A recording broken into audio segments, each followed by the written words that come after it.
आदाब दोस्तों, मैं हूं शहजाद आलम बरनी। आप देख रहे हैं द बरनी शो और आज हम अपने शो में जो मुद्दा लेकर के आए हैं वो मोदी सरकार यानी कि बीजेपी के दौरान मुसलमानों, आदिवासियों, ईसाइयों और दलितों पर बढ़ रहे अत्याचार को लेकर है। संयुक्त राष्ट्र संघ की तरफ से एक रिपोर्ट जारी की गई। तेंदेई एच्यूमी एक रिपोर्टर हैं, तेंदेई एच्यूमी, इनकी तरफ से एक रिपोर्ट जारी की गई। संयुक्त राष्ट्र मानव अधिकार समिति की तरफ से इनको अपॉइंट किया गया था special reporter on contemporary form of racism, racial discrimination, xenophobia and related intolerance. ये एक पोस्ट होती है जिस पर स्वतंत्र मानव अधिकार विशेषज्ञ को अपॉइंट किया जाता है मानव अधिकार समिति की तरफ से, जो संयुक्त राष्ट्र की है।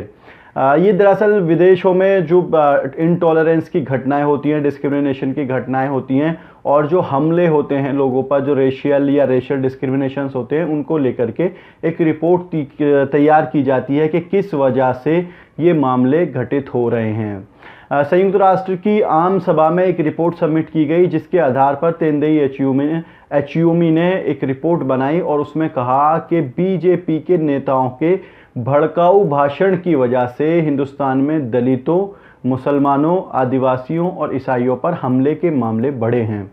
दरअसल आप देखें तो जब से मोदी सरकार सत्ता में आई, अखलाक से लेकर के जो दादरी में कांड हुआ, उसके बाद रकबर का मामला हो, अभी जो वहाँ पर राजस्थान में हुआ, चाहे उससे पहले पहलू खान का मामला हो, चाहे उससे पहले ट्रेन में हुए जुनैद का मामला हो, या दलितों पर हुए ऊना में अत्याचार का मामला हो, या सहारनपुर का मामला हो, इन सब को अगर आप देखेंगे तो कहीं ना कहीं ये समझ में आता है कि बीजेपी के कुछ नेता सिर्फ इसी काम पे लगे हुए हैं कि उनका काम भड़काऊ भाषण देना है, जबकि प्रधानमंत्री नरेंद्र मोदी कभी कोई भड़काऊ भाषण नहीं देते और हर स्पीच में बात करते हैं कि हिंसा को रोकना चाहिए। लेकिन क्या वाकई में वो हिंसा को रोकना चाहते हैं? क्योंकि उत्तर प्रदेश के मुख्यमंत्री योगी आदित्यनाथ भी अपने इस तरह के विवादों के लिए, अपने इस तरह के बयानों के लिए विवादों में रह चुके हैं, जब उन्होंने कहा था कि मुस्लिम समुदाय की महिलाओं को कब्र से निकालकर उनके साथ रेप करना चाहिए।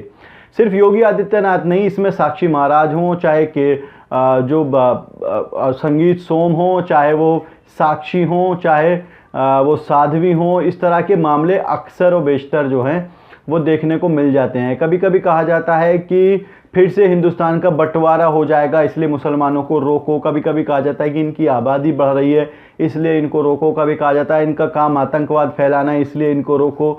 तो इस तरह के मामले रोज़ बरोज़ जो है बीजेपी नेताओं की तरफ से हमें सुनने को मिल जाते हैं और इसकी पुष्टि संयुक्त राष्ट्र ने भी कर दी। आज तक ने जो अपना न्यूज़ पोर्टल है ऑनलाइन, उस पर ये रिपोर्ट छापी कि संयुक्त राष्ट्र की समिति ने खुलासा किया कि मुसलमानों, दलितों, आदिवासियों और ईसाइयों पर हो रहे अत्याचार के पीछे बीजेपी नेताओं के भड़काऊ भाषण हैं।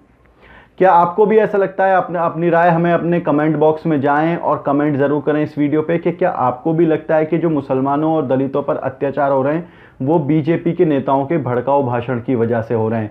क्या वाकई में इनके भाषणों का इतना असर होता है हमारे हिंदू भाइयों पर कि वो मुसलमानों और दलितों के खिलाफ जो है अत्याचार करने पर उतारू हो जाते हैं? आप अपनी राय ज़रूर दें हमें इस प्रोग्राम पे। आज के प्रोग्राम में इतना ही। हमारी आपसे दरख्वास्त है कि इस प्रोग्राम को शेयर ज़रूर करें और हमारे चैनल को सब्सक्राइब ज़रूर करें।